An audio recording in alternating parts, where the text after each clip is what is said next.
Hey everybody, before the video starts, I do want to give a content warning for one of the scenes that happens later on in the video. I will be covering the topic of sexual assault. Nothing is overtly shown, and the moment in question is blurred out when I talk about it, where I just say how awful and sad it is that it was in the show in the first place, albeit in a slightly comedic tone. If you wish to skip that scene, it happens right when the main characters arrive at a pool party. Me talking about it takes about a minute and a half. Or you could skip this block of time when you get to it. Regardless, I hope you enjoy the video.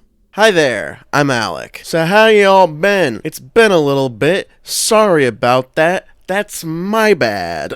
Some of you may have saw at the very beginning of February that I made a community post on my YouTube channel announcing that I had recorded a new video, but I'm here to tell you that this video is not that video. I do think that video will see the light of day at some point because I do think it's a good topic, but for right now, I got something else for you guys. And I don't really have like a long in-depth intro before we get into the topic of this video like I usually do in my other videos, so let's just jump into it. Today, I want to look at the pilot episode of a TV show that I used to watch on MTV that I haven't heard anybody talk about ever. The only one who's ever talked about it is me. And that show is called The Hard Times of R.J. Berger. You know, it's so funny because you're talking about Linda's vagina.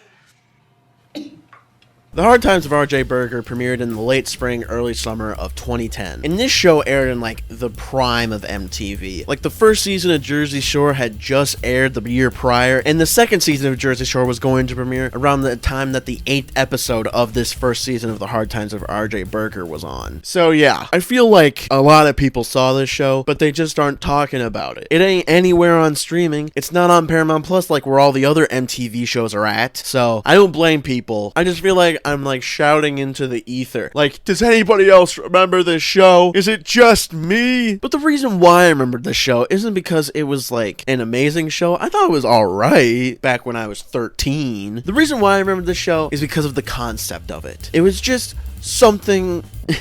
I mean, I'm gonna put myself on blast here. It was something that appealed to my 13-year-old self. Because the concept of this show is that there's R.J. Berger, the main character. He's a socially awkward, nerdy sophomore in high school who has a big crush on the most popular girl in school, Jenny Swanson. And she has a douchebag boyfriend who's like the captain of the football team or whatever. And it's about how R.J. becomes more confident in himself and tries to get the girl. And yeah, I know, this sounds like any high school movie from the 80s. It sounds so cliche. Like, what makes this show so special? What's the hook? Well...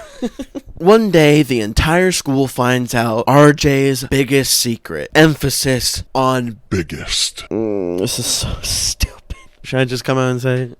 Everybody finds out that RJ has a really big dick.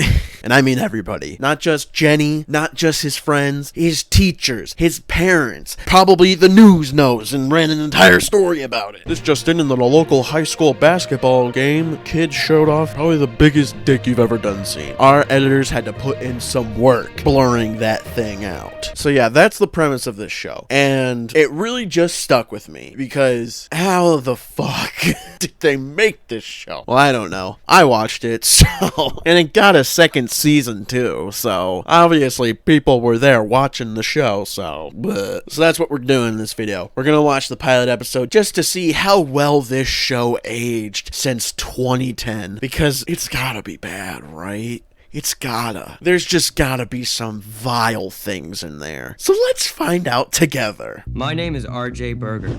Nature made me scrawny and weird looking, but I'm not about to roll over and be nature's bitch. I'm gonna beat it. Hell yeah, one of the first lines in this show is a dick joke. Just to remind you all that you are watching a show about a kid with a big dick. Don't you touch that dial. Alright, the dragon. It's a dragon. Okay. Can I show this? So, you got a really quick idea of who RJ is. Just by like, oh, he's whacking it to a picture that seemingly he drew of a scantily clad woman on a dragon. Yeah, this guy's a nerd. Beating off to pictures you make? What are you, a Rule 34 artist? You probably would be. RJ is then so into his gooning session that he barely has time to react before his mom comes into his room. Move that sweet little tuchus. What the hell? They got the mom from Dog with a Blog as his mom? Oh god, is the dog running around? She's the mother of a talking dog and the mother to the kid with the world's largest penis. She can do anything. RJ, are you okay? Fine. Are you crying? No. Oh. Forgive me. So we go with RJ to a typical day at his high school where we meet his friend Miles, who is just a complete freaking weirdo. He's talking into his little video camera about how they need to make friends, especially with hot girls. Dude, I'm trying to document our rise to greatness. Are you paying attention? Jenny Swanson.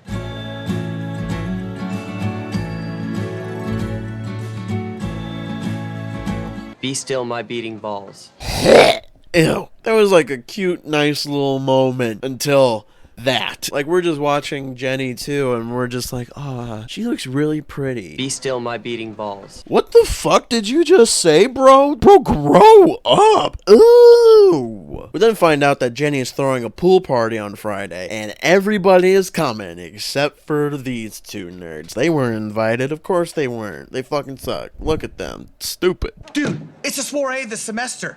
I'm talking Robin Pretner in a bikini. Dude, I'd murder everyone I love for one glimpse of those pepperonis. First of all, these guys are not talking like high schoolers would be talking. It's gonna be the sweetest soiree of the summer. What 15-year-old in 2010 is saying soiree? Also, get a look at those pepperonis. Ew. Like, what, does she have like the biggest nipples known to mankind? Sup, whores? We then meet their friend Lily, whose entire character is that she is obsessed with RJ for some reason. She doesn't even know that he has a big dick yet. She just is obsessed with him. And then obviously, she's gonna become more obsessed with him when she finds out. Lily, why are you so eager to ruin this friendship? Why are you so afraid to ruin my sheets? Who the fuck wrote these characters? Because, like, Jesus Christ. Lily informs the boys that one of the teachers is putting up the list of study buddies for this semester. And Lily's like, oh yeah, I made some moves in order to get myself with RJ on that list. You better believe it. I thought about you this morning, RJ.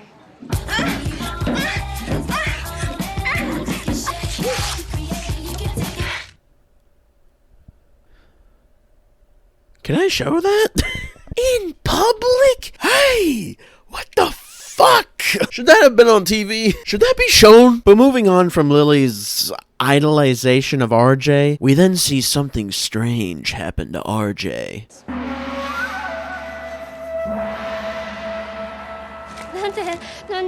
What the fuck?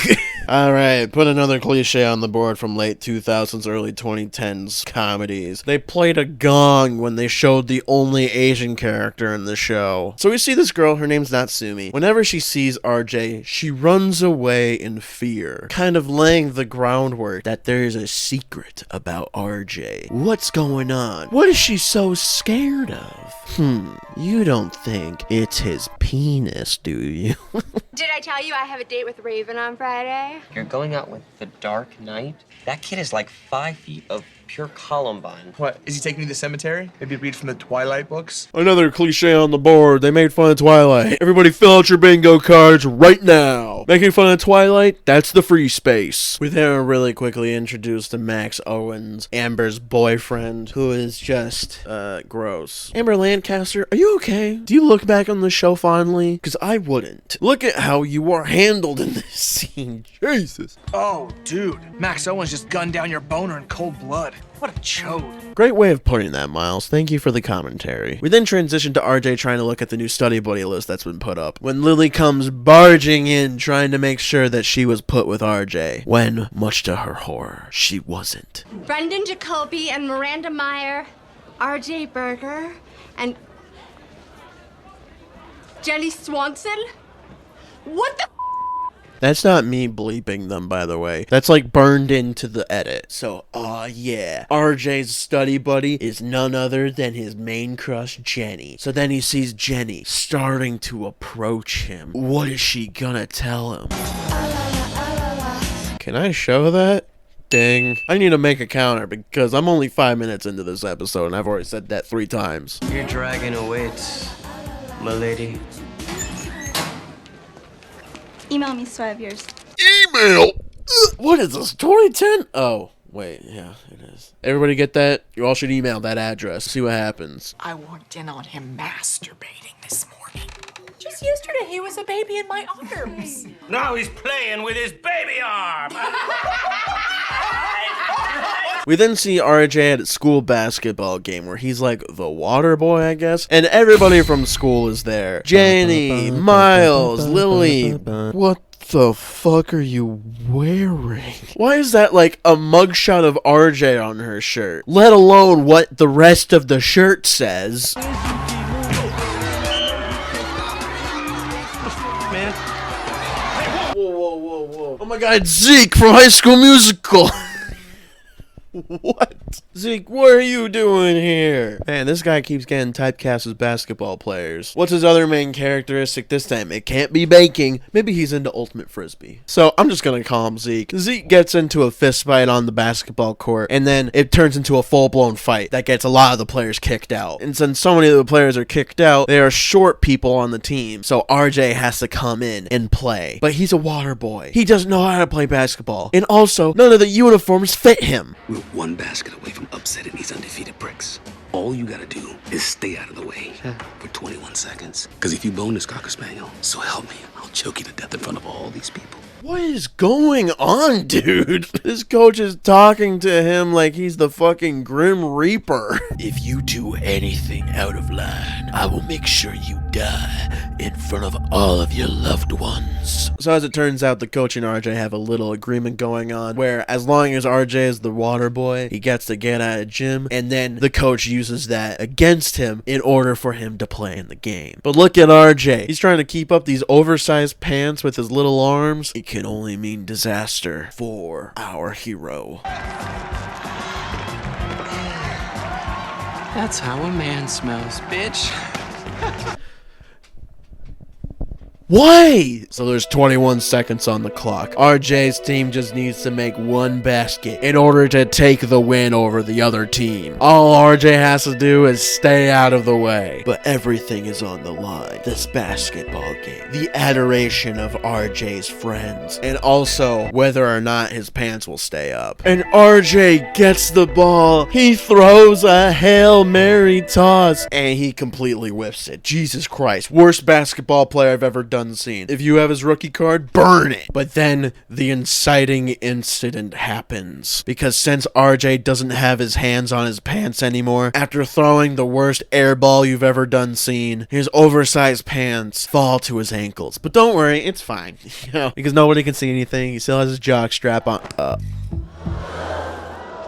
And then it's just laid out for the entire world to see. Our boy RJ is hung like a horse. He's practically a tripod. He's hiding an entire boa constrictor in his pants. He's got one of those Costco foot-long hot dogs swinging in between his legs. His dick big. And everybody gets an eyeful. And we even see Natsumi in the audience. And when she gets a glance at his third leg, she fucking rips her hair out. Saved. I'm soaked. Me.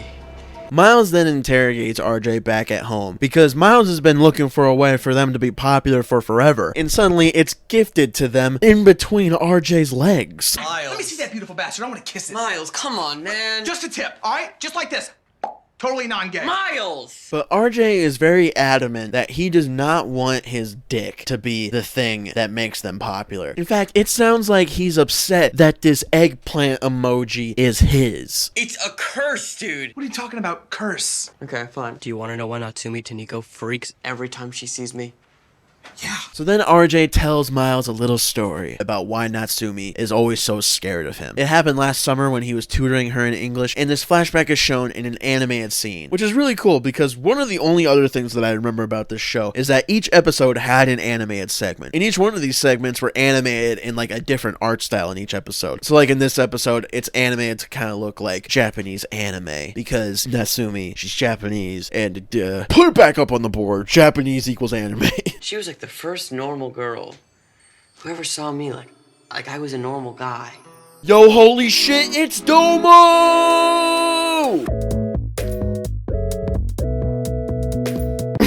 sorry about that. So as Natsumi attempts to channel her inner Joey Chestnut, she quickly learns that this task is too much for her to handle. Natsumi, are you okay? Natsumi, are you choking? Natsume! So yes, the reason why RJ is ashamed of his member is because it almost killed a woman. He almost got hit with a 3rd-degree felony in between his legs. Like, could you just imagine the paramedics getting to that crime scene? Have no fear, the paramedics are here. So what seems to be the problem? She's choking? Okay, sir, what exactly is she choking on? On me. On you? What? Oh, nice. Can you just help her? Oh, yes. Ma'am, I'm here to help, and sir, don't make it worse by finishing. RJ and Miles then decide to go to Jenny Swanson's party anyway, even though they're practically not invited. But hey, their invitation is now 12 inches long. That will let them go anywhere they want, or at least they assume so. My horse made it! RJ looking good. So RJ and Miles, they go around the party. They're striking out with every single girl they're talking to, up until this one girl comes up to Miles and is like, Is that sparkling malt liquor? Robin, hey, yeah. I love sparkling malt liquor. and ladies and gentlemen, if you had on your bingo card, the guy friend of the main character takes advantage of a girl who is incapacitated, you should be sick of yourselves. Why did you put that? You were right. That does happen. Gross. That's terrible. MTV, what the fuck is wrong with you? Or whoever wrote this shit, what is wrong with you? But you did get it right. If you now have a bingo, please come to the front so we can verify it and give you your $50 gift card to Olive Garden. But also, you should be ashamed of yourself. Like, the girl literally throws up, eyes closed, and he kisses her.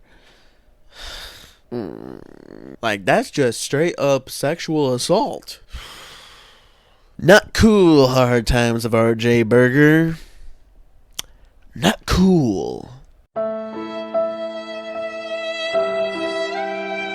As RJ is lounging around the party, Jenny Swanson comes up to him and talks about how they're study buddies together. Not even about his big dick that everybody in the party knows about. She just talks to him like a normal human being, like, hey, ready for the test on Wednesday? I'm not. And then RJ acts like a complete doofus. No, I mean, it's like an Lipsky. But then he starts to talk to her like an actual human being, because you know she is one. And they start to hit it off. Well, you have my email. I do. Until RJ's hit himself. Oh my god. You ever talk to her again? I'll kill you, donkey dick. So after getting knocked the F out, RJ decides that is it. He is standing up for himself. So he walks over to Max Owens, he pulls out Excalibur from his pants, and he gives him a taste of his own medicine. And by that he means some dick sweat.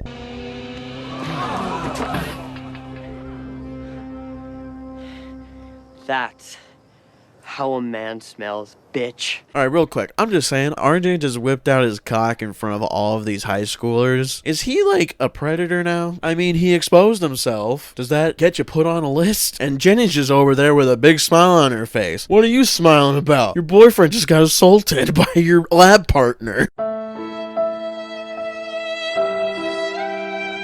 But then RJ and his friends leave the party, knowing damn well that RJ is about to get his life ruined the next day at school. And thus, that's the end of the pilot for the Hard Times of RJ Berger. So did it age like fine wine? No. It aged like already expired milk. It's full of the most generic cliches from every single teen comedy movie, but all of it is just enveloped underneath the shadow of the really big dick plotline. And this show went for 2 seasons.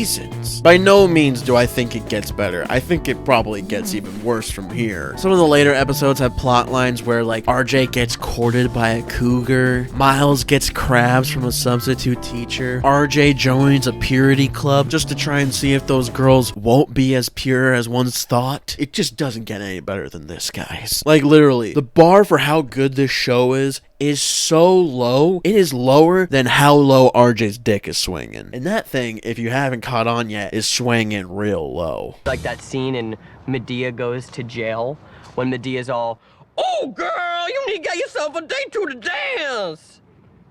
So yeah, that's all I got about the Hard Times of RJ Berger for now. If you liked the video, make sure to smash that subscribe button down below. Maybe I shouldn't phrase it like that. Maybe you should just click on it, okay? It'd really make my day. And hey, did you ever watch the Hard Times of RJ Berger on MTV? Or any of the other unknown sitcoms that MTV used to air back in the 2010s? Let me know in the comments down below. If you want more of me, you can follow me on social media. I'm at Alec Combs on Twitter, Instagram, and TikTok. And you can also check out my podcast, Screenplay the Improvised Movie, on YouTube, where you can find it as a video podcast, or you can listen to it as an audio podcast on any podcast streaming service that you use. And that's pretty much it. So thank you all so much for watching, and I'm gonna leave you now with some moments from recording this video that I couldn't put anywhere else. Bye bye. So yeah, for this video, I actually bought the DVDs for the first season of The Hard Times of RJ Berger. Just look at that. It's all you need to know. Two of RJ's friends are side characters from Sweet Life of Zack and Cody. His best friend Miles is played by the guy that was Zack and Cody's manager at that little grocery store that they worked at during summer one year. And his other friend is the same person that played Millicent in Sweet Life of Zack and Cody, one of Maddie's replacements when she mysteriously had to go away for a little while Ashley Tisdale was filming High School Musical 2. And also, RJ's main crush, Jenny Swanson, is played by Amber Lancaster. If you don't know who she is, then you've never stayed at home sick from school. Because Amber Lancaster is one of the models on The Price is Right now. She's one of the people who's like, look at this shit that you could win that you probably don't actually want. But you have to make it look like you actually want it and are excited for our viewers. And if you don't, we will take you out back and shoot you. I swear, some of the things that they have on The Price is Right, if I was on there, I'd ought to be like, God damn it. You guys gave a whole entire gaming setup to the guy before me. And what do I get? A bunch of handbags? What am I supposed to do with these handbags? Give them to my girlfriend? I don't want to do that. I want fun things that will make my head go bzzz.